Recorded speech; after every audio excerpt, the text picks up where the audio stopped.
बहुत कीमती होती थी।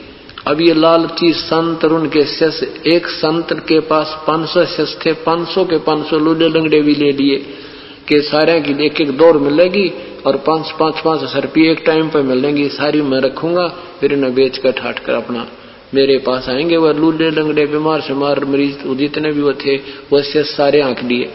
तो कहते हैं 64 लाख वो व्यक्ति ना, वहां पर 18 लाख व्यक्ति इकट्ठे हो गए और परमात्मा अपनी झोंपड़ी में विराजमान है। सुबह रविदास जी महाराज जो कबीर साहब के ज्यादातर संग रहते थे, रविदास जी बाहर घूमने के लिए सुबह निपटने के लिए बाहर निकले तो देखा दुनिया जहां तक देखा मनुष्य मनुष्य नजर आ रहे। रविदास जी ने पूछा भी तुम कैसे आए हो महापुरुषों? और रविदास जी से पहले काशी के लोगों ने औरों ने भी बहुत पूछ लिया था। तो वो संत जन जो आमंत्रित किए हुए आए हुए थे वो कहने लगे काशी के लोगों तुम कौन सी दुनिया में रहते हो, तुम्हें पता नहीं और हम इतनी दूर से चलकर आ गए हैं कि कबीर यहां भंडारा कर रहा है। कबीर भंडारा कर रहा है? रविदास जी ने पूछा कौन कबीर? वो कहते हैं जुलाहा कबीर, कबीर पुत्र नीरू। और देखो हमारे पास चिट्ठी गई है। रविदास जी ने पूछा कोई तुम्हारे पास पत्र है? कहा देखो ये पत्र गई, हम वैसे नहीं आते किसी के बिना बुलाए। रविदास जी तो वापस आ गए, आके कबीर साहब की झोंपड़ी में पहुंचे कि सतगुरु आज तो काशी त्यागनी पड़ेगी अपन को, आज तो हद होगी। कबीर साहब ने कहा क्या बात होगी ऋषि? आज जो संत जी बैठो, क्या बात होगी भक्त? कि भगवान आपके नाम की झूठे पत्र लिखे हुए नकम्या ने और ना जाने कितनी दुनिया आ रही है। ये भगवान जहां तक देखो इंसान सबके पास चिट्ठियां हैं और कहते हैं कबीर साहब भंडारा करेंगे। परमात्मा ने कहा रविदास आजा बैठ जा और कुंडी ले ला, आप बाहर नहीं निकलेंगे और भाई आज का दिन पूरा कर लूं, रात में मैं अपने बच्चों को और अपने माता पिता को लेकर यहां से निकल जाऊंगा। ये यही चाहते हैं कि मैं यहां से चला जाऊं, भाई आज के बाद मैं यहां नहीं रहूंगा, ये तो पीछे पड़ दिए। रविदास जी बैठ जाओ भगत जनाब। रविदास जी बैठ गए, कुंडी ला ली अंदर की। उधर से सिकंदर लोधी के पास भी उसके शेख तकी पीर ने, क्योंकि शेख तकी हेड ऑफ द डिपार्टमेंट था मुसलमान धर्म का, उसने भी पता लग गया, उसी की सलाह से सारा ये काम हुआ था। हिंदू मुसलमानों के सारे मिले जुलों के ये मुखियाओं के काम थे। तो सिकंदर लोधी के नाम भी चिट्ठी लिख रखी थी कि आप भी आइएगा, कबीर साहब भंडारा कर रहे हैं। अब गुरुदेव भंडारा कर रहे हैं तो शिष्य ने तो आना ही था। सिकंदर लोधी बोला हम अवश्य चलेंगे। शेख तकी यही चाहता था कि सिकंदर एक बार चले और वहां कबीर साहब पाएगा नहीं, ये बहुत इसका महिमा का प्रशंसक बना हुआ है, पता लग जाएगा ये इसके भाई कैसा वो संत है।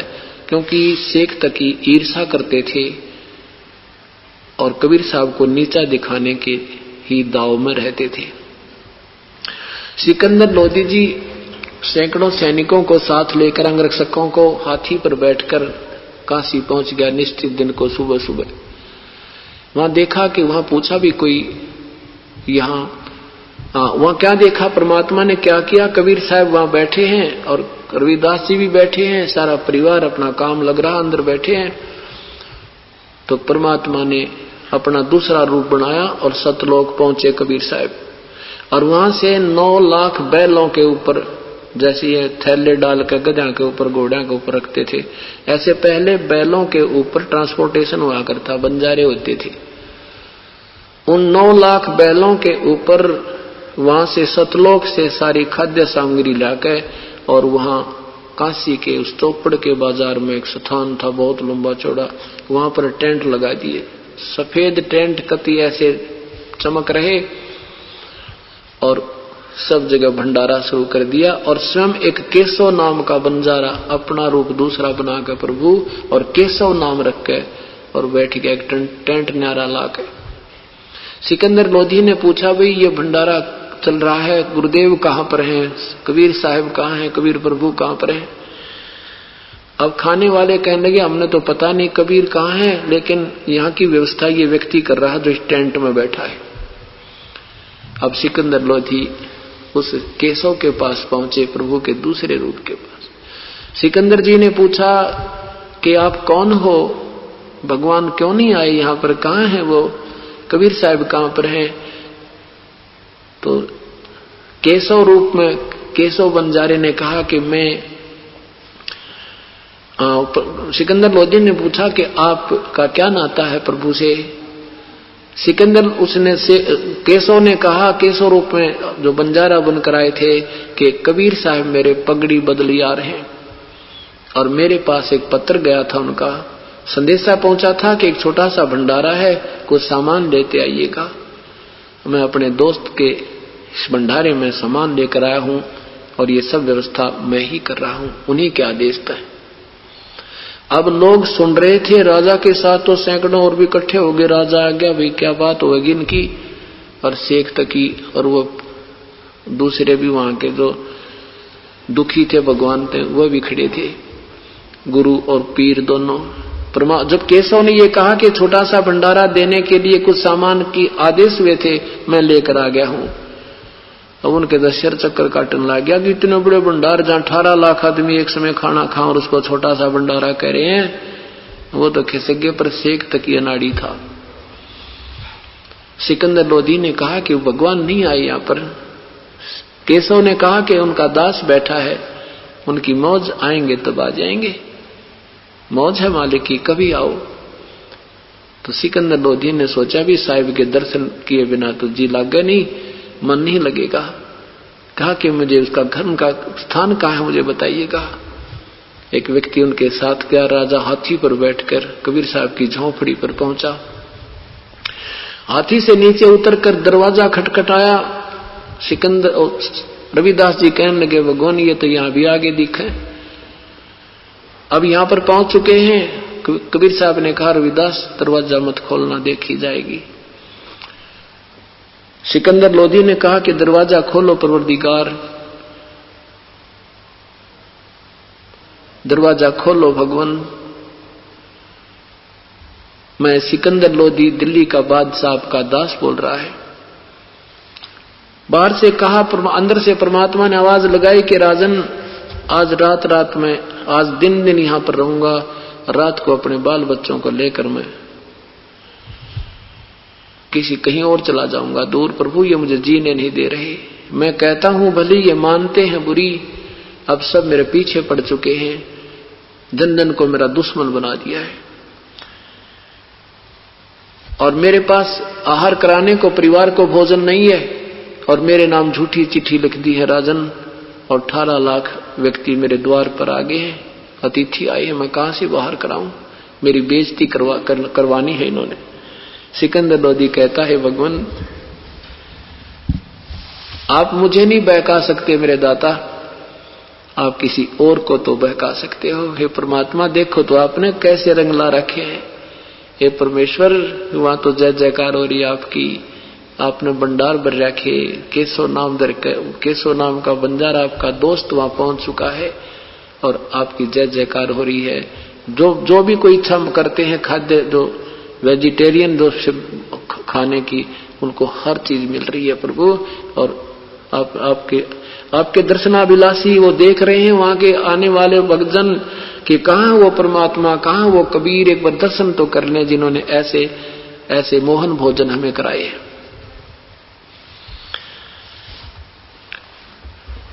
सिकंदर लोधी ने कहा कि मुझे एक बार दर्शन तो दे दो मालिक, मैं आपके दर्शन कर लूं।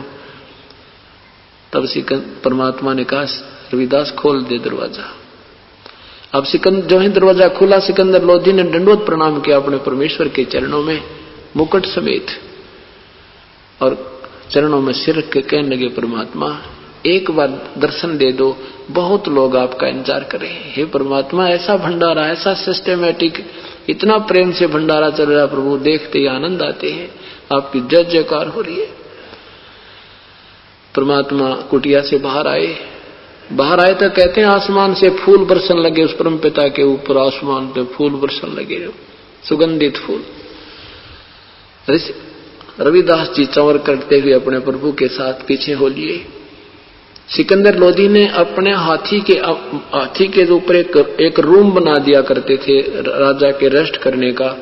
उसमें चारों तरफ दरवाजा होता था, वो चारों तरफ का दरवाजा खोल कर ऊपर रखवा दिया, चारों तरफ से खोल दिया उसको, और परमात्मा को अपने हाथी उस अपनी ही अंबारी में बैठाकर उस रूम में बैठा दिया, और साथ में रविदास जी को बैठा लिया। और कहा, रविदास जी से कहा कि मुझे दे दो सेवा, चवर मैं कर लूं अपने भगवान पे, आप तो रोज ही करते हो। और सिकंदर लोधी अपने भगवान पर, अपने प्रभु पर चवर करता हुआ और सारे बाजार में घुमा दिया।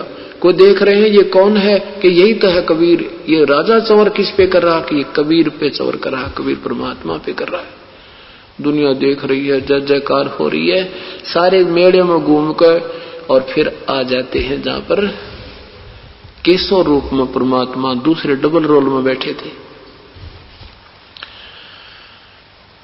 अब जो ही केशव ने एक व्यक्ति भेजा कि भगवान को, कबीर साहब को बुला लो, इस टेंट में आ जाए। जो ही वो बुलाने गया तो कबीर साहब जब वहां पहुंचे, उससे पहले ऑटोमेटिकली कहते एक तख्त आ गया आकाश तय, अपने आप उस पर बिल्कुल सफेद चद्दर आ गई, गद्दा बिछ गया, और इतनी सुंदर स्टेज बन गई परमात्मा की वहां विराजमान होने की।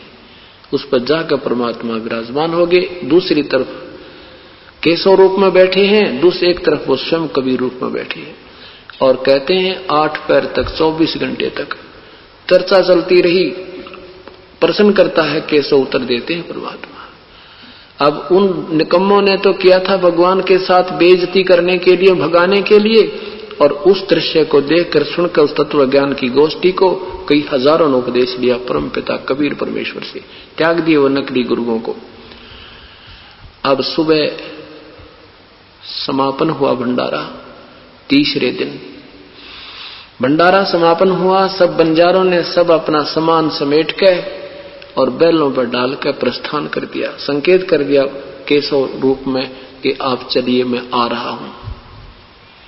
अब सब लेकर के वो बैल और बंजारे, वो जिमाने वाले भी सतलोक से ही हंस आए थे, और सतलोक के ही वो हंसी बैल बने थे, और सतलोक से वो आहार आया था। 18 लाख आदमियों की व्यवस्था सरकार करके दिखा दो 2 घंटे के भीतर, और वो जो मांगे हलवा, कचौड़ी, पकौड़ी, खीर, खांड, सब कुछ, पूरी मांडे सारे दर दिए परमात्मा ने आगे। अरे 1 असरफी, 5 असरफी, साथ में एक कंबल यानी दोहर। सिकंदर लोधी खड़ा था, साथ में केशव खड़ा है, परमात्मा खड़े हैं, केशव रूप में प्रभु खड़े हैं, और भी दर्शक सैकड़ों की संख्या में सैनिक हैं, दर्शक भी खड़े हैं। क्या देखते हैं कि दरिया को पार करना था उन बैलों ने, और दरिया अपने फुल स्विंग पर बहुत तेज बह रहा था, गंगा को पार करना था। अब क्या देखा कि गंगा बिल्कुल इतना पानी हो गया जैसे घुटनों पानी होता है, और वो बैल और बंजारे पार होते ही वो फिर फुल स्विंग पर होगी, फुल भरगी। अब वो देख रहे हैं उस गंगा के साथ ही वो सत्संग हो रहा था, समागम। तो फिर देखते हैं कमाल की बात है, एकदम गंगा इतनी डाउन होगी, ये एकदम फिर फुल आ गई। इस पर तो विशेष ध्यान नहीं दिया। फिर देखा भी वो बंजारे गए, केशव से कहा सिकंदर ने कि वो तो बहुत दूर चले गए होंगे आपके बंजारे, आप दूरी बहुत हो जाएगी, आपने जाना नहीं। तो उसने देखा कि कहाँ चले गए, देखा तो कहीं बंजारे ना बैल कुछ भी दिखाई ना दिया। नहीं तो 18 लाख बैल चले, 9 लाख बैल का लाइन लग जाए तो 4 किलोमीटर में पूरी ना होए, और बहुत दूर तक दिखाई दिया करते हैं। 2 मिनट के बाद ना बंजारे दिखे ना बैल दिखे। और केशव कहता मुझे दूर नहीं होती, मुझे देर नहीं होती। वहां से केशव रूप कबीर परमात्मा में समा गया, वहां अकेले कबीर परमेश्वर रह गए। बोलो सतगुरुदेव की जय। अब शेख तकी क्या कहता है वो निकम्मी आत्मा। सिकंदर लोधी ने कहा कि देख शेख तकी, आपने देखे भंडारे मेरे गुरुजी के। शेख तकी कहता है ऐसे भंडारे हम 100 कर दें। हाँ, ये क्या भंडारा दिया, ये तो महोत्सा किया उसने।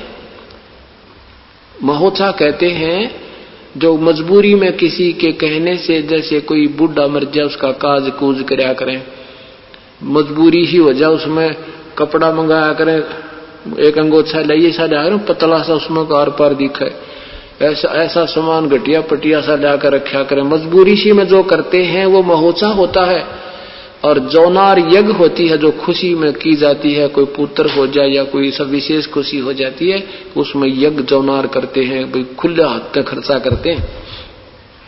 तो परमात्मा आदरणीय गरीबदास साहिब जी कहते हैं उस परमेश्वर की उस भंडारे को देख करके पुण्य आत्मा, बड़े लोग, महान आत्मा तो कह रही थी भाई कति जौनार कर दिया, यानी जो मांगे वही दे रहे थे, ऐसा भंडारा नहीं देखा। और शेख दकी जैसे निकम्मी आत्मा ओछे, वो कहते हैं क्या किया इसने, महोत्सा सा किया है, ऐसे मैं 100 कर दूं। तो आदरणीय गरीबदास साहिब कहते हैं कोई कहे जग जौनार कही है, कोई कहे जग जौनार करी, कोई कहे महोत्सा, और बड़े बड़ाई करते हैं भाई गाड़ी काट दे ओछा। महान आत्मा ही बड़ाई कर सकते हैं, और ईर्ष्यालु ओछी आत्माएं तो हमेशा गाली ही काटा करते हैं। जब उसने ये शब्द कहा ना कि इसे सैकड़ों कर दूं, मैं क्या जाना जाने क्या कर दूं, इसने क्या किया, महोत्सा किया है, कहते हैं उसकी जुबान बंद होगी, गूंगा हो गया। शेख तकी की जुबान नहीं उठी, उसके बाद वो कति गूंगा हो गया, बहरा हो गया, काना सुनाई नहीं दे रहा। अब परमात्मा कहते हैं ऐसा जुल्म कहां रखा, ये दगत जमी आसमान। परमेश्वर ने कुछ नहीं कहा उसको, लेकिन अपने कर्म इतने बिगाड़ दिए जिसका उसको प्रतिफल वहां मिल गया। तो यहां परमात्मा कहते हैं साईं इतना दीजिए जिसमें कुटुंब समावे, हम भी भूखे ना रहें, अतिथि न भूखो जावे। अब परमात्मा के अतिथि 18 लाख आए थे, 18 लाख अतिथि थे, और घर में आटा नहीं था शाम का। अब वो अतिथि 18 लाख 3 दिन तक चुका दिए उस परम पिता ने। परमात्मा कहते तुम ऐसे रहनी करके देखो, मेरे ऊपर विश्वास करो और आने दो। कहते कल्पे कारण कौन है, कर सेवा निकाम, सेवा में न पूजा, निष्काम मत मांगे रोज भगवान ते तू, आन दे समय मैं दूंगा तुझे। कहते कल्पे कारण कौन है, कर सेवा निकाम, और मन इच्छा फल देऊंगा जब पड़े मेरे ते काम। अब वहां काम परमात्मा का रोल था। जैसे अभी आपने सुना था वहां बहन के लिए जो वो लोन भी माफ कर दिया उसका, वहां परमात्मा का काम था, क्योंकि वह रो रही थी ये भगवान एक छोटा सा एक कमरा एक रसोई बनी, या भी सरकार की एड से 12,000 रुपये मेरे पता सारी उम्र ना उतरे। और 3 साल उसने नाम लिए, 2-2.5 साल नाम दिए बेचारी ने। तो वहां धनी अपन का विश्वास ऐसा टूट था उस लड़की का, क्योंकि शुरू से वो ऐसे ढंग से लगी। तो ऐसे ही परमात्मा कहते हैं कल्पे कारण कौन है, कर सेवा निकाम, तो कर निष्काम भाव से, यानी बगैर इच्छा के तू भक्ति करता रहे, और फल मन इच्छा फल दूंगा जब पड़े मेरे तय काम। जब ईश्वर से काम पड़ेगा कहते हो आन दे वो रोल मेरा, तुम उससे पहले ही हाहाकार मचा बैठते हो, उस टाइम को आने दो, मुझे सब ऑपरेशन का पता है, कौन सा कैसे करना होता है। इस प्रकार पुण्यात्माओं आप इन कथाओं से सीमित मत रहना, विश्वास करके देखना अपने परम पिता पे, आपका बेड़ा पार होगा और आपका पूर्ण उद्धार होगा। बोलो सतगुरुदेव। अब जैसे हम आया है बंजारा केसो आया है, काशी लाया माल अपारा केसो आया है, 9 लाख बॉडी भरी बिसंबर, 9 लाख बॉडी भरी बिसंबर, दिया कबीर भंडारा केसो आया है। ये इसी के संदर्भ में है कि वो परमात्मा केसो रूप बनाकर स्वयं ही आए थे और 9 लाख बॉडी बैल सामान लाद कर लाए थे, और अपनी महिमा अपने आप ही दास बने थे। और ऐसे भगत रूप में कहते मैं भगत की ऐसे रक्षा करता हूं, ऐसे मदद करता हूं, मैं ऐसे अपने बच्चे के साथ रहता हूं। तो तुम इतना विश्वास रखो, और जो मैं दे रहा हूं उसमें उस पर तुम प्रसन्न रहो, उसी पे तुम जो है ना राजी रहो कि मैं जो कर रहा हूं वो तुम्हारे लिए सही कर रहा हूं, और कभी कोई ऐसी आंट डांस आओगी फिर देखिए मेरे हाथ, आप खड़े खड़े देखते रह जाओगे, भगवान यूं होया तो होया कैसे मेरे मालिक, स्वप्न में नहीं सोच सकते वो काम आपका कर देगा। इसलिए परमात्मा की ओट लिया करते हैं कि हमारे ऊपर आने वाली आपत्तियां हल्की होकर टल जाए। अब आपको प्रभु मिल गया है, रास्ता मिल गया है, पर ये वो समय कितना आएगा आपको ये विश्वास हो जाए कि कबीर परमात्मा है, उसके बाद आपकी भक्ति रूपी गाड़ी शुरू होगी। जिस दिन आपको ये विश्वास हो जाएगा कि सचमुच ये कबीर परमात्मा है, ये पूर्ण ब्रह्म है, और फिर ये मंत्र ये आपको रोज लाभ दिया करेंगे, ऐसे आपका 101 पीढ़ी का उद्धार ईब होगा। बोलो सतगुरुदेव।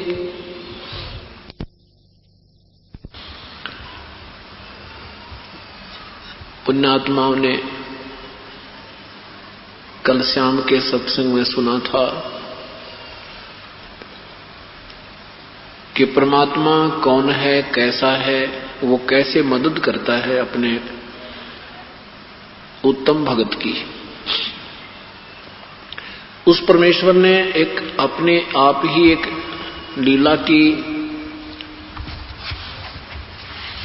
हमें ये दृढ़ विश्वास कराने के लिए, यदि आप मेरे की तरह अपनी पूरी श्रद्धा परमात्मा के अंदर लगाओगे तो जैसे 18 लाख व्यक्तियों का 3 दिन तक आहार करा दिया परमेश्वर ने, ऐसे ही परमात्मा आपके साथ अनहोनी कर देगा। हम साधनाएं ठीक नहीं करते, हम परमात्मा पूर्ण से परिचित नहीं हैं, इस करके हम अपने मनमानी पूजाएं करते हैं जो सर्व सदग्रंथों में मना किया है। पवित्र गीता जी अध्याय नंबर 16 के मंत्र 23 व 24 में निर्णय दिया है कि जो मनमानी पूजा करते हैं, शास्त्र विधि को त्याग कर जो मनमाना आचरण अर्थात मनमानी पूजा करते हैं, उनको न तो कोई सुख प्राप्त होता है, न ही कोई सिद्धि होती है, और न ही उनका कोई परम गति होती है। इसलिए अर्जुन भक्ति मार्ग में जो करने योग्य कर्म हैं और जो त्यागने योग्य हैं, उनके लिए शास्त्र ही प्रमाण है, उन्हीं से निष्कर्ष आप निकालिए, उन्हीं के आधार पर साधना कीजिए। तो वो ज्ञान परमेश्वर ने स्वयं ही आकर बताया है, वही स्वयं ही तत्वदर्शी संत बनते हैं, सदगुरु जिसे कहते हैं, और वही हंस बनते हैं, वही परमात्मा बनते हैं, वही एक दास की भूमिका करते हैं। तब हमें एक गाइडलाइन देते हैं ताकि हम उनके पद चिन्हों पर चलकर अपना आत्म कल्याण करा सकें। और वही परमेश्वर स्वयं आते हैं, फिर अपना कोई दास भेजते हैं जो उन्हीं की शक्ति प्राप्त होता है। उसके अतिरिक्त जो भी हम अभी तक साधनाएं देखते या सुनते थे, चाहे हमने वो कितने सिद्ध पुरुष लगते थे, चाहे उन्होंने पर्वतों को भी उठा लिया था, चाहे उन्होंने 7 सागरों को भी पी लिया था, चाहे उन्होंने सोने के पहाड़ भी बना दिए थे, चाहे उन ऋषियों ने मुर्दे तक जीवित भी कर दिए थे, परंतु वो मोक्ष मार्ग नहीं था। तो क्या बताते हैं, साहेब कबीर आजा आत्मा तोए पुकारती, तेरे हाथ में चाबी हो सतगुरु सतलोक द्वार की।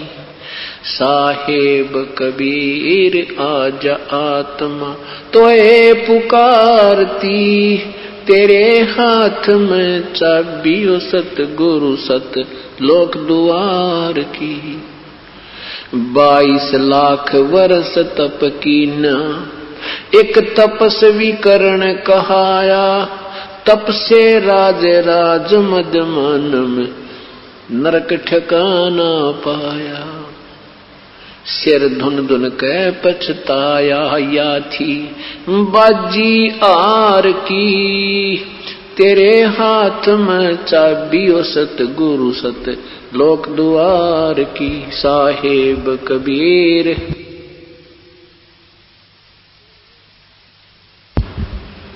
तेरे हाथ में चाबी हो सतगुरु सतलोक द्वार की। योग विधि से सुख देव ऋषि तीनों लोक फिर आवे, उड़ा फिर पक्षी की तरियां नहीं मोक्ष द्वारा पावे। योग विधि से सुख देव ऋषि तीनों लोक फिर आवे, उड़ा फिर पक्षी की तरियां नहीं मोक्ष द्वारा पावे। हठ योगी भव भटका खावे न पावे युक्ति सबद सार की। तेरे हाथ में चाबी हो सतगुरु सतलोक द्वार की। साहेब कबीर आज आत्मा तो है पुकारती, तेरे हाथ में चाबी हो सतगुरु सतलोक द्वार की। 5 वक्त नमाज गुजारे, 5 वक्त नमाज गुजारे, करें श्याम को खूना, बिना बंदगी बोक बनेंगे रहे जुनम जूना। 5 वक्त तो नमाज करें, फिर करें श्याम को खूना, बिना बंदगी बोक बनेंगे रहे जुनम जूना। खरदे ही धर अपला तो नव मिट्टी डोवे कुमार की। तेरे हाथ में चाबी हो सतगुरु सतलोक द्वार की। साहेब कबीर आज आत्मा तोहे पुकारती, तेरे हाथ में चाबी हो सतगुरु सतलोक द्वार की। वेद पुराण शास्त्र पढ़ते, कथा करें चतला के, गीता जी का सार सुनावे ये मीठी बात बना के। वेद पुराण शास्त्र पढ़ते, कथा कहें चतला के, गीता जी का सार सुनावे मीठी बात बना के। महाभारत रामायण समझा के, कथा करें उस काल करतार की। तेरे हाथ में चाबी हो सतगुरु सतलोक द्वार की। साहेब कबीर आजा आत्मा तोहे पुकारती, तेरे हाथ में चाबी हो सतगुरु सतलोक द्वार की। तीर्थ व्रत साधना करते, आशा चारों धाम की।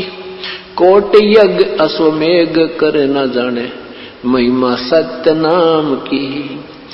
तीर्थ व्रत साधना करते, आशा चारों धाम की। कोट यज्ञ अश्वमेघ कर न जाने, महिमा सत्य नाम की। नाम बिना बेकाम की ये संपत्ति संसार की। तेरे हाथ में चाबी हो सतगुरु सतलोक द्वार की। साहेब कबीर आज आत्मा तोहे पुकारती, तेरे हाथ में चाबी हो सतगुरु सतलोक द्वार की। राबिया रंगी हरी रंग में, कैसी जीव दया दर्शाई। केस उखाड़े वस्त्र उतारे, एक कुतिया की प्यास बुझाई। राबिया रंगी हरी रंग में, कैसी जीव दया दर्शाई।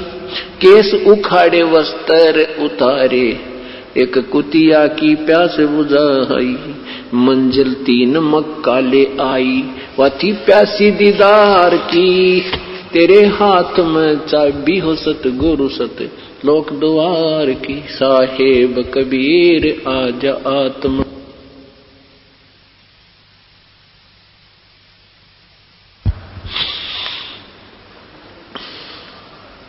राबिया से बही बंसुरी, फिर गण का ख्याल बनाया। गणका से फिर वही कमाली, तेरा सरना पाया। राबिया से वही बंसुरी, फिर वैसा ख्याल बनाया।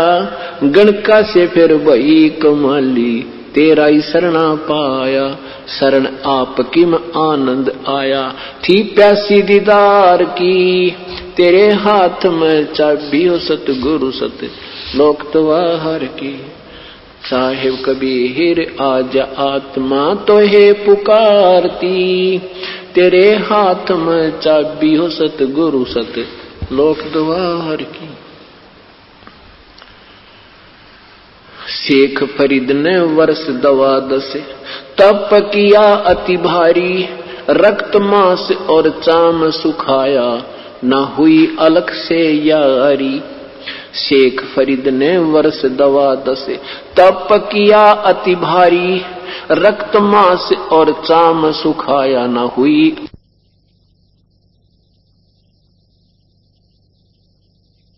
हाथ में चाबी हो सतगुरु सतलोक द्वार की। साहेब कबीर आजा आत्मा तो है पुकारती तेरे हाथ में चाबी हो सतगुरु सत लोक द्वार की। गोरखनाथ रिद्धि सिद्धि में फूला नहीं समावे मुर्दे तक को जीवित कर कयो काल भक्ति दरड़ावे। गोरखनाथ रिद्धि सिद्धि में फूला नहीं समावे मुर्दे तक को जीवित करके काल भक्ति दरड़ावे। रामपाल सतगुरु की शरणा पावे डोरी मकर तार की तेरे हाथ में चाबी हो सतगुरु सतलोक द्वार की। साहेब कबीर आजा आत्मा तो है पुकारती तेरे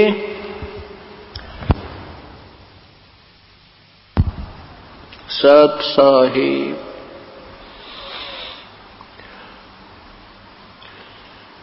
परमेश्वर ने स्वयं आकर के अपनी महिमा बताई, अपने सचखंड सतलोक के विषय में स्वयं ही जानकारी दी। उस परमेश्वर की वाणी को न समझकर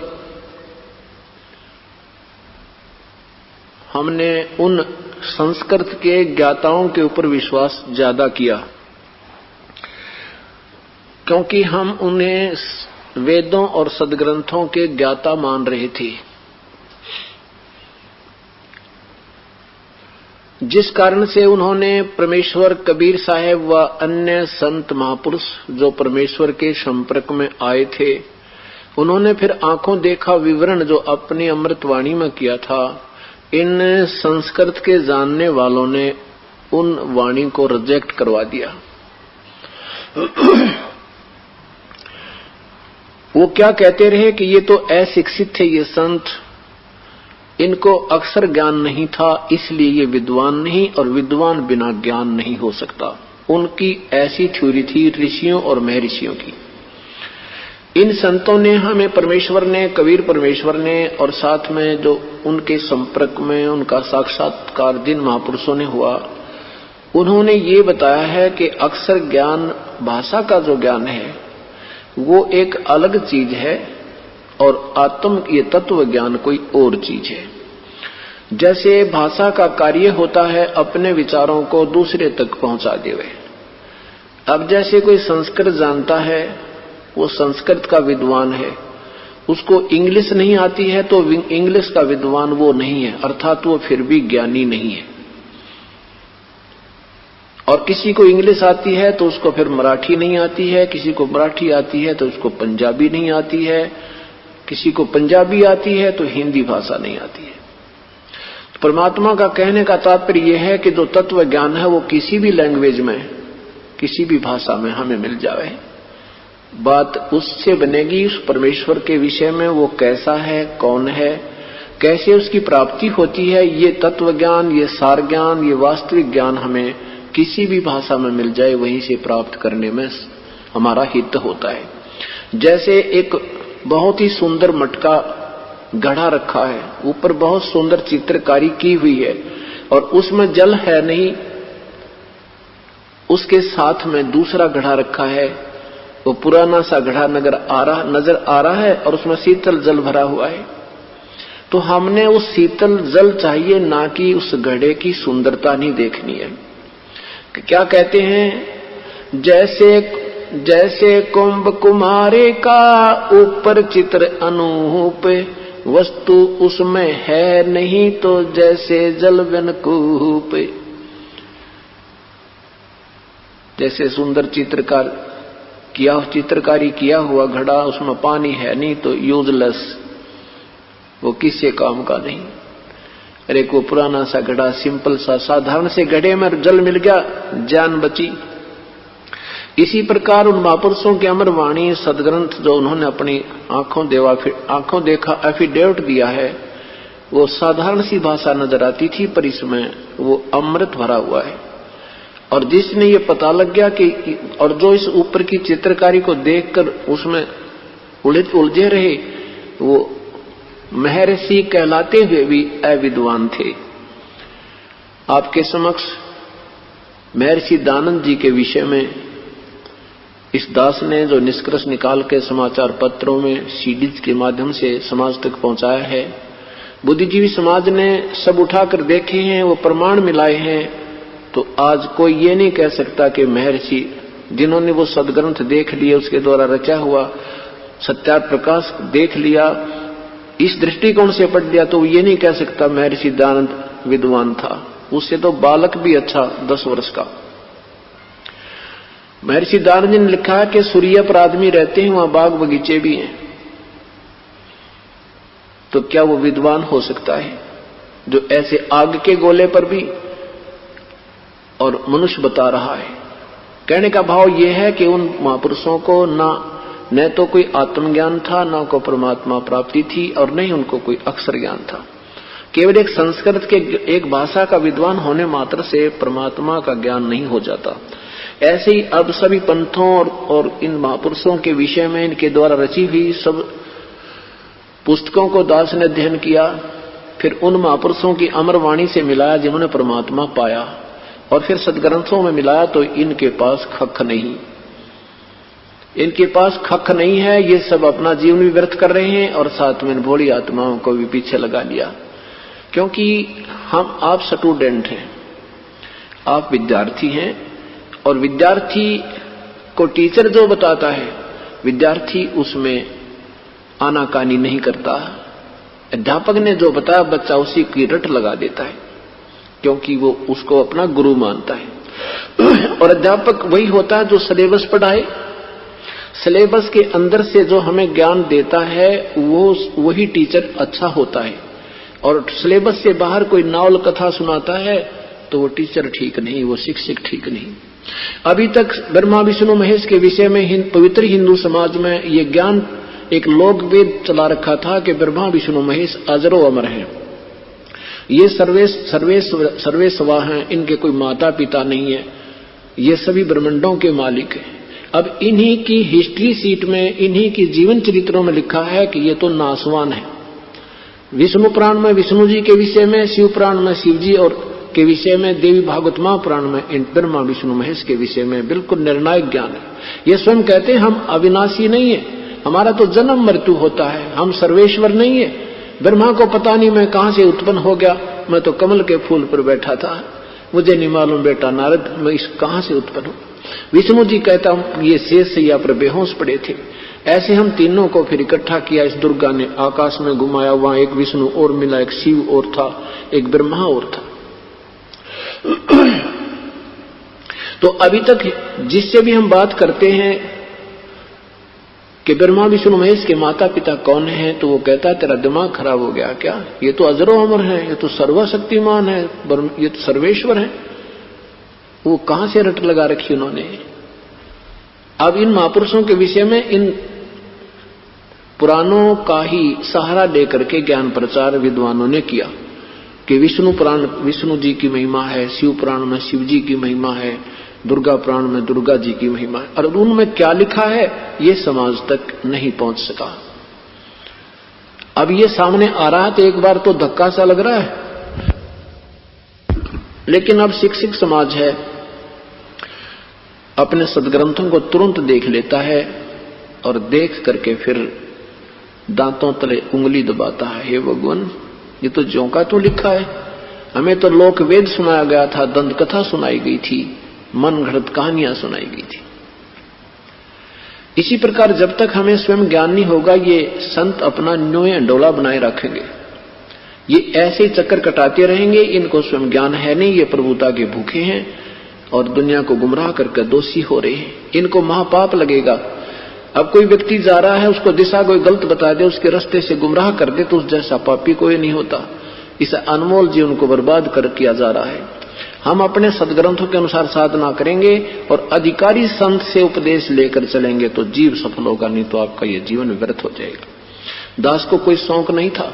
यदि ये मार्ग इन संतों के पास होता तो दास बिल्कुल शर्म में दर्द नहीं करता और ना ही किसी के विषय में कोई टिप्पणी करता। जब दास को स्वयं ज्ञान हुआ कि सचमुच तो सब शास्त्र के विरुद्ध ज्ञान दिया जा रहा है और सदग्रंथ कहते हैं कि शास्त्र विधि त्याग का जो मनमानी पूजा करते हैं उनको कोई लाभ नहीं होता। बस इतना सा दास का उद्देश्य है। जैसे एक समय एक कथा आया करती कि एक बच्चा था, स्कूल में पढ़ता था, उसने देखा पटड़ी टूटी हुई है और रेल आ रही है, उसमें हजारों यात्री हैं। उसने अपना कमीज निकालकर ऐसे जोर जोर से हिलाना शुरू कर दिया, चिल्लाना शुरू कर दिया। तो कहते हैं उस ड्राइवर ने शंका होगी कि ये बालक क्यों चिल्ला रहा है, उसने गाड़ी रोक दी। गाड़ी रोक कर देखा तो आगे सामने पटरी टूटी हुई थी और उस बच्चे ने हजारों व्यक्तियों की, यात्रियों की जान बचा दी। आज दास ये कमीज निकालकर हिला रहा है और कोई संकेत समझ जाएगा तो जान बच जाएगी आपकी। इतना सा काम है बस।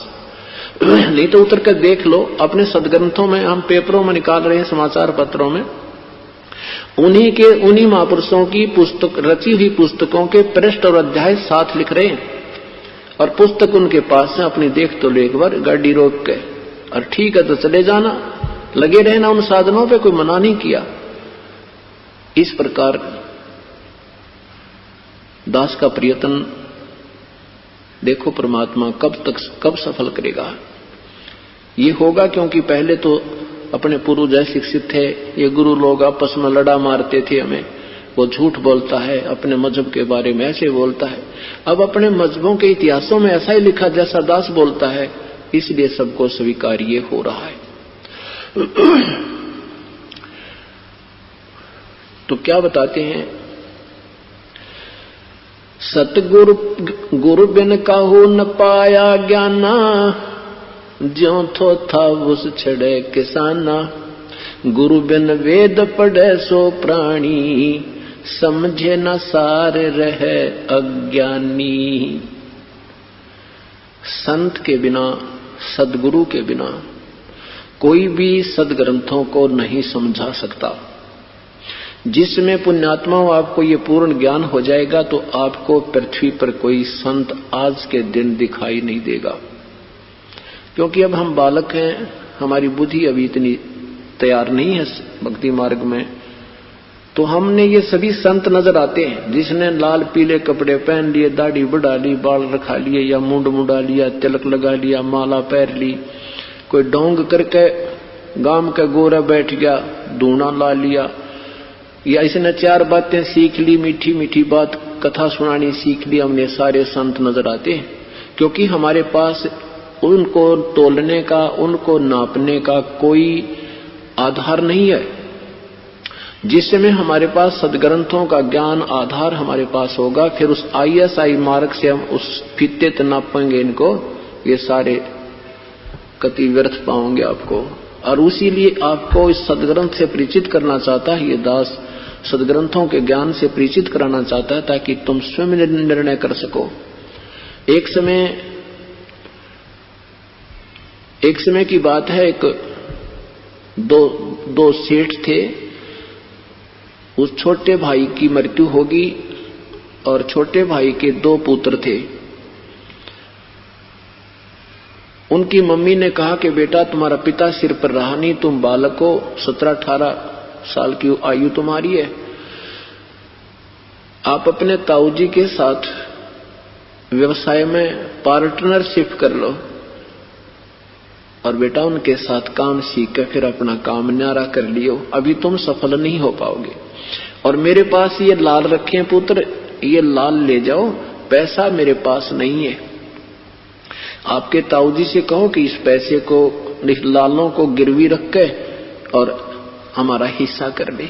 दोनों बच्चे माँ के द्वारा दिए हुए लालों को लेकर के छुपा करके और कहाँ पहुंचे? ताऊ जी के पास। और कहा, ताऊ जी हमारी माँ ने ऐसे ऐसे कहा है, हमारे पिताजी रहे नहीं, हम अभी बालक हैं 16 और 18 साल की आयु के, और हमारे पास पैसा नहीं है ताऊ जी, मेरी माँ ने ये लाल दिए हैं मेरे पिताजी के समय के रखे हुए, इनको आप गिरवी रख लो और जब हमारा पैसा हो जाएगा हमारे पास हम इनको छुड़वा लेंगे। अब उस सेठ ने बड़े, उनके ताऊ जी ने देखकर उन लालों को वापस ही उस पोटली में बांध कर उन बच्चों से दे दिया, बेटा ये तो ले जाओ, रखा हो वापस, ऐसी कोई बात नहीं, और फिर कभी आवश्यकता पड़ेगी तो मैं इन लालों को मंगवा दूंगा, अभी मेरी उधार बहुत चलती है, आ जाओ बेटा मेरे साथ, तुम हिस्सा कर लो। तो उन्होंने अपनी माँ से आके कहा, माँ ताऊ जी ने ऐसे ऐसे कहा है। माँ ने कहा, बेटा लाओ मुझे दे दो वापस, और जब भी तुम्हें चाहिए सुरक्षित मिलेंगे, कभी ले लेना, ये लाल मैं चौकस रखूंगी। अब वो ताऊ जी उन दोनों बच्चों को दूसरे शहरों में ले गया, वहां से सामान खरीदा, सौदा किया, उन बच्चों के हाथों से उन लालों का आदान प्रदान करवाना चाहा कि ताकि ये बच्चे स्वयं लाल से परिचित हो जाएं। एक दिन उस सेठ ने एक लाल दिया उन बच्चों को कि ले बेटा ये लाल उस सेठ को देकर आओ जिससे 50,000 का सौदा हमने उधार लिया है, उसको कहना कि हम अपना लाल छुड़वा लेंगे और आपको पैसे दे जाएंगे। दोनों बच्चे गए, सेठ से ताऊ जी की कही हुई बातों को दोहराया। सेठ जी ने एक जौहरी बुलाया, जौहरी से कहा कि देखना ये लाल खरा है या खोटा है। उस जौहरी ने कहा कि ये लाल नहीं है सेठ जी, ये तो लालड़ी है, लाल तो 9 करोड़ रुपए का होता है और ये तो 200 रुपए की भी कोई ना। सेठ ने वह लेकर लालड़ी और सड़क पर फेंक दी गली में, और कहा उन बच्चों से कि तुम्हारा ताऊ जी बेईमान हो गया है, अब वो धोखेबाज हो गया है, ऐसा आदमी तो नहीं था, उसके मन में क्यों खोट आया, उसने ये नकली लाल कैसे मेरे पास भेज दिया, क्या वो मुझे ठगना चाहता है। ऐसी ऐसी कई ऊट पटांग बातें कही। अब लड़के वो दोनों बच्चे उस लाल को उठाकर अपने ताऊ जी के पास मायूस होकर आए और कहने लगे, ताऊ जी वो सेठ तो बहुत निकम्मा आदमी है, उसने तो बहुत ही अभद्र व्यवहार किया है, और एक आदमी से पूछा कि देखना ये लाल है कि नहीं, उसने कहा ये लाल नहीं है, ये तो लालड़ी है। और सेठ जी ने ताऊ जी बहुत गलत बातें की कि तुम्हारा ताऊ जी बेईमान हो गया है क्या, ऐसा व्यक्ति तो नहीं था वो। अब उनके ताऊ जी को पता था कि उसने कौन सी दवाई दी है बच्चों को, उसको पता था कि सचमुच मैंने इनको लाल नहीं दिया था, लालड़ी दी थी। अब कहने लगे, बेटा हो मेरे से धोखा बन गया, अरे लाल तो ये इधर रखा है, भाई मेरे से गलती होगी बेटा, ये लाल है, ये ले जाओ और अब दिखाओ सेठ को। अब दोनों गए और कह देना कि मेरे ताऊ जी को धोखा लग गया सेठ जी, मेरे ताऊ जी ऐसे आदमी नहीं है। अब दोनों बच्चे गए और सेठ जी से कहा, देख सेठ जी मेरे ताऊ जी को धोखा लग गया था, मेरे ताऊ जी ऐसे व्यक्ति नहीं है जैसे तू कह रहा था, उन्होंने ना धोखे से लालड़ी दे दी, लाल के धोखे में, ये देखो देखो ये लाल दिया मेरे ताऊ जी ने। अब सेठ जी ने फिर वो जौहरी बुलाया, जौहरी ने कहा, हाँ ये लाल है, देखो ऐसा होता है लाल। अब सेठ बोला, देख तुम्हारी आंखें हैं, ये होता है लाल। अब वो लाल रख लिया सेठ जी ने। अब दोनों बच्चे आ गए। अब बच्चों को भी पता लग गया लाल और लालड़ी का कि इसमें कितना अंतर होता है। सेठ जी अपने दोनों भतीजों को लेकर के अपने स्वदेश लौटाया। आके सेठ जी ने कहा, जाओ पुत्र अपनी मां से वो लाल ले आओ और अब उनको गिरवी रख देंगे, उधार बहुत होगी पुत्र। दोनों बच्चे भागे गए। कहा, मां ने पूछा, आगे पुत्र, आ जाओ बेटा खाना खाओ। उन्होंने कहा, मां खाना पीछे खाएंगे, पहले वो लाल दे कहाँ रखे हैं। ताऊ जी ने लाल मंगाए हैं, घनी उधार होगी है, इनको गिरवी रखेंगे। मां ने कहा, ले बेटा तुम्हारे लिए रखे थे, ले जाओ। वो नो की नो पोटली पकड़ा दी बच्चों ने वही देख लिया कि देखते नहीं ये लाल है कि लालड़ी। क्या देखा उन्होंने, वो लाल नहीं था एक भी, वह 2-3 जो डले रखे थे वह सारे लालड़ी थी। अब उन बच्चों ने वही पटक दिए माँ के सामने और कहा, माँ तो भी बहुत बोली है, ये तो लाल नहीं है लालड़ी है माँ, ये तो लालड़ी है, ये तो 200 रुपए की भी नहीं है, और लाल तो 9 करोड़ रुपए का होता है। अब माता जी कहने लगी, बेटा मुझे तो मालूम नहीं, तेरे पिताजी के समय के रखे थे, मैंने सोचा ला लिए होंगे। अब दोनों बच्चे ताऊ जी के पास आए और उस सेठ को पता था कि ये बच्चे आप पे पहचान लेंगे, मुझे कहना ना पड़ेगा। अब दोनों बच्चों ने आकर कहा, ताऊ जी मेरी माँ है ना, वह बिल्कुल सीधी सादी सी है, उसको बेचारी को पता है नहीं लाल और कैसे होते हैं, लालड़ी कैसे होते हैं। ताऊ जी वो लाल नहीं थे, वो तो लालड़ी है सारी की सारी। अब सेठ जी ने कहा, बेटा ये उस दिन भी लालड़ी थी जिस दिन तुम मेरे पास लेकर आए थे, और उस दिन अगर मैं कह देता ये लाल नहीं है, तेरी माँ भी नहीं कहती कि मेरे सिर पर धनी नहीं रहा, हमारा कोई है नहीं आगे पीछे, इसलिए मैं हमारे लालों को भी लालड़ी बताने लगे। शुक्र है बेटा तुम स्वयं फैसला कर लिया। तो अब ये दास ये चाहता है कि ऐसा ज्ञान देऊं समाज को कि ये आप स्वयं निर्णय कर लो लाल और लालड़ी का, सत्य और असत्य ज्ञान का आप स्वयं निर्णय कर सकें। इसलिए दास ने 2-3 पुस्तकें बनाई हैं, जो बुद्धिजीवी होगा उन दोनों को पढ़ने के बाद स्वयं निर्णय कर लेगा। और जिन्होंने नाड़ीपना करना है वो तो भगवानों के साथ भी ऐसे खसते रहे थे, उनका तो इलाज परमात्मा ही करेगा। तो इस प्रकार जब हम इस तत्व ज्ञान से परिचित हो जाएंगे, फिर हमें ब्रह्मा जी भी डगमग नहीं कर सकते। आज इस दास का 10 वर्ष का बच्चा जिसने 2 वर्ष नाम लिए होकर सत्संग सुन रहा है, इन सब विद्वानों को फेल कर देगा 2 मिनट में। ऐसा ये ज्ञान है, क्योंकि ये ज्ञान वो है जो सदग्रंथों में हमारा पहले ही प्रमाणित था, और उन महापुरुषों ने जिन्होंने परमात्मा साक्षात्कार हुआ है उनकी अमर वाणी में भी ज्यों का त्यों लिखा है। लेकिन इसको हम समझ नहीं सके, क्योंकि हमने गुरुओं के भरोसे छोड़ रखा था कि ये डिसीजन पढ़ रहे हैं सदग्रंथों को, ये हमें उसमें से सरलार्थ करके सीधी भाषा में हमारी लैंग्वेज में सुना रहे हैं। हम इतना हिम्मत नहीं है कि उन सदग्रंथों को समझ सकें। सदग्रंथों को वही समझ सकता है जिस पर परमेश्वर की कृपा होती है। तो परमेश्वर ने इस दास के ऊपर कृपा की है, नहीं तो दास पहले हनुमान पुजारी था, श्री कृष्ण जी से अतिरिक्त किसी शक्ति को नहीं मानता था, मंगलवार का व्रत रखता था, जन्माष्टमी का व्रत रखता था, गीता जी का नित्य पाठ किया करता। और जिसमें ये तत्व ज्ञान से परिचित हुआ तो वो बुरे नहीं लगते, उनकी सतिथि का ज्ञान हो गया। ब्रह्मा विष्णु महेश हमें बुरे नहीं लगते, लेकिन उनकी सतिथि से हम परिचित हो गए। आज पूरा भक्त समाज वर्तमान में अपने सदग्रंथों से परिचित न होने के कारण किस स्थिति में है। जैसे आज से 60 साल पहले हिंदुस्तान में अशिक्षितता थी। हम छोटे छोटे थे जब, तो उस समय गांव में कोई अधिकारी आता था, सिर पर टोप पहन कहा करते ये अधिकारी, तो क्या कहते थे ग्रामीण के साहब आया हुआ है, साहब आया है। और उनको ये नहीं मालूम था ये साहब है कौन सी स्थिति का, ना उनको ये पता था ये कौन सा साहब है, ये तहसीलदार साहब है, पटवारी साहब है, कोई कानूगो साहब है, या ये कोई एसडीएम साहब है, या कोई किसी नहर महकमे के आते थे, उनको ये नहीं मालूम था ये किस लेवल का साहब है, ये जेई साहब है, एसडीओ साहब है, कोई एक्शन साहब है, साहब आ रहा था। तो आज हम इस स्थिति में हमने भगवान भगवान सुना है, पर न्यो ना बेरा वो कौन सा भगवान किस स्थिति का है, कितनी शक्ति है इन प्रभुओं में। तो इस तत्व ज्ञान से ये पूर्ण निर्णय हो जाएगा।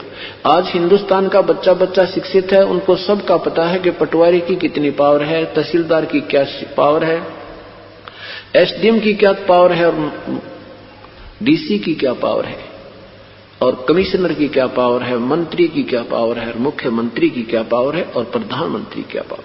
तो अब कोई बुरा नहीं लगता हमने कि छोटे कर्मचारी या अधिकारी बुरे हैं, लेकिन उनकी स्थिति से परिचित हो गए। हम पहले सीएम लेवल की एप्लीकेशन और पटवारी का दिया करते, वो पता कैसे कर सकता था।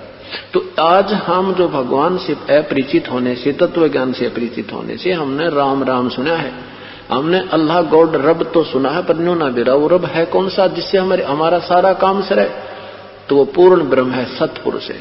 इसके साथ साथ इस तत्व ज्ञान में अब आपको बताया जाएगा कि 22 लाख वर्ष तप किया, एक तपस्वी कर्ण कहाया, तप से राज मदमानम, फिर नरक ठिकाना पाया। ये नियम है, तप से राज मदमानम, जन्म तीसरे शुक्र समानम, तपेश्वरी सो नरकेश्वरी, नरकेश्वरी तपेश्वरी सो राजेश्वरी, राजेश्वरी सो नरकेश्वरी। एक कर्ण नाम का एक साधक था, 22 लाख वर्ष तप किया। उसने सोचा तेरे जैसा तपस्वी ना कोई हुआ ना हो सकता है। और ये कुदरती बात है, जिसने 10 रुपए अधिक दान कर दिए उसमें वो एम होए बिना रह को नहीं। जिसने 2 घंटे ज्यादा भजन कर लिया वो न सोचेगा तेरे जैसा साधक नहीं। परमात्मा कहते हैं इस लफड़े में नहीं पड़े, अपना कल्याण करो, भक्ति करो, जितना करते हो आपके लिए है। शास्त्र अनुकूल करते हो तो लाभदायक है, शास्त्र अनुकूल विरुद्ध करते हो तो व्यर्थ है। तो इसी प्रकार उसने मान लिया कि तेरे जैसा कोई तपस्वी नहीं हुआ। तो उसका जब समय आया तो उसको पारखत लेकर के विमान में बैठाकर चले। उसके मन का भ्रम तोड़ने के लिए उन पारखतों ने वहां रोक दिया विमान एक स्थान पर जाकर और कहा तपस्वी जी ये एक बहुत बड़ी शिला है, बहुत लंबी चौड़ी, उसके चारों तरफ एक गैलरी बना रखी। ऐसे कहा कि इसमें एक परिक्रमा देकर आओ इस शिला की और फिर आगे चला जाएगा, ये नियम है। अब उसके घूमने लगा, देखा उसके ऐसे 18 करोड़ ऐसे ऐसे कर्ण तपस्वी, इससे भी बड़े बड़े तपस्वी अपना नाम लिख लिख कर गए थे कि मैंने इतने लाख वर्ष तप किया। और कहा तुम भी लिखाना अपना इसमें एक नाम कि इतने वर्ष तप किया। तब उसने तौबा बोली, ओ मेरे से तो ऐसे ऐसे जाजुल तपस्वी हो लिए, मैं तो कह रहा था मेरे जैसा कोई तपस्वी नहीं। फिर वहां जाकर धर्मराज ने कहा भाई इतना तूने तप किया है, इतने वर्ष तेरा राज्य बना। राज्य भोग कर वापस गया तो कहा अब तू गधा बन। वो कहता है मुझे गधा क्यों बनाया जा रहा है? नादान सतभक्ति करने भेजा था, वो भक्ति की नहीं, ये शास्त्र विरुद्ध साधना के डले डोलिए। तो जा अपना नरक में पड़, उस नरक में जाकर। तो ऐसे कहने का तात्पर्य है कि हमें शास्त्र विरुद्ध साधना करने का शौक गणा चढ़ गया। शास्त्र अनुकूल साधना बिल्कुल सिंपल ही है, बिल्कुल सिंपल है। इतनी आसान है कि इसमें आपने होठ और जीभ भी हिलानी को ना, पर ये करने न जल ना करे। वो कहते 2.5 घंटे बैठ जा, 2.5 घंटे नो कति को लूसा दरिया जाएगा, अल्लाह न टले। और भक्ति करना वो सिमरन अब दिया आपको, अब करके देखियो कितना कर पाओगे इस सतनाम के जाप को। मन कभी इधर भागेगा कभी इधर भागेगा, जैसे इसका कोई बिजली गिर गई है। और उस पर उल्टा काम कितना करवा ले, खड़ा होगा तब कर ले 12 साल तक, उल्टा सिर करके कर लेगा। कावड़लन की खातिर फदड़ फदड़ वहां पहुंच जाएगा, पैरा में साड़े पड़ जाएंगे, कति नहीं उल्टा हटे। और बिल्कुल साधारण सा नाम है, नाम उठत नाम बैठत नाम सोत जागवे, नाम खाते नाम पीते नाम से ती लागवे। जिन भी महापुरुषों ने परमात्मा पाया उन्होंने हठ योग नहीं बताया, ना कान बंद करके ना आंखें बंद करके इन अनहद में नहीं उलझाया। उन्होंने अपने कार्य भी किए, बच्चों का पालन पोषण भी किया, अपनी खेती की, किसी ने जूते बनाए, किसी ने नौकरी की, और भक्ति भी की और मुक्ति पाए। ये 3 शास्त्र संतों ने हमें डले डुआने की आदत घेर दी। फिर क्या बताते हैं कि योग विधि से सुखदेव ऋषि तीनों लोक फिरावे, उड़ा फिर पक्षी की तरिया नहीं मोक्ष द्वारा पावे। और ऐसा हठ योगी भी फिर बहु भटका खावे, यानी यही जन्म मरण के चक्कर में रह जाता है, ना पावे युक्ति शब्द सार की। सुखदेव नाम के एक महापुरुष हुए, उनके अंदर पूर्व जन्म की कमाई से इतनी सिद्धि थी कि आकाश में उड़ जाता था, तीनों लोकों में घूम आता था, पृथ्वी पर पाताल लोक स्वर्ग लोक में पहुंच जाता था। एक दिन विष्णु लोक में पहुंच गया, वहां पार्षदों ने उसको अंदर जाने से मना कर दिया, किस लिए कि तेरा गुरु कोई नहीं है। तब भगवान विष्णु से संपर्क हुआ। भगवान विष्णु ने कहा कि सुखदेव बिना गुरु के प्राणी का कितना ठिकाना नहीं, और पूरे गुरु से बात बनेगी, ऐसे नहीं कोई वैसे ही कोई पत्थर गुरु मान लिया या वैसे कोई नकली गुरु बना लिया। पूर्ण संत से नाम लीजिए, राजा जनक से उपदेश लीजिए, वो आज के दिन पृथ्वी पर हमारे लेवल के 1 नंबर के गुरु है। सुखदेव जी ने राजा जनक से उपदेश लिया, फिर दोबारा सत साधना की तो स्वर्ग तक जाने का भी तभी वो अधिकारी हुआ। अब क्या बताते हैं, 5 वक्त तो नमाज करें, फिर करें श्याम को खूना, और बिना बंदगी बोक बनेंगे, रहे जुन्नम जुन्ना। नमाज करना, नमाज नित नियम करना, जैसे पवित्र गीता जी की अमर वाणी का नित पाठ करना, 1 अध्याय या आधा अध्याय